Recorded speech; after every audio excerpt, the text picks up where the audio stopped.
8লৈকে হৈছিলে 4 June to 8 June আৰু তাত মই sub junior category traditional event খেলিছিলোঁ 10 to 14 আৰু মই গ'ল্ড মেডেল পাবলৈ সক্ষম হ'লোঁ।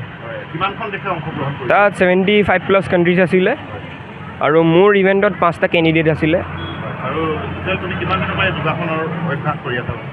মোৰ 3 বছৰ হৈ গ'ল। মই তালৈ আপোনাৰ 8 তাৰিখে গৈছিলোঁ। কিমান আছিলে মে 8 তাৰিখে গৈছিলোঁ। তাৰপিছত আমাৰ 25 days কেম্পিং হ'ল চাই চেণ্টাৰত, চৰ্দাৰ বল্লভভাই পেটেল চাই চেণ্টাৰত আমাৰ 25 দিন কেম্পিং হ'ল। তাৰপিছত আমাৰ 4 দিন সেই খেল হ'ল। মই আগতে মৃদুপৱন ছাৰৰ ওচৰত শিকিছিলোঁ, এতিয়া কৃষ্টি বাৰ ওচৰত শিকোঁ।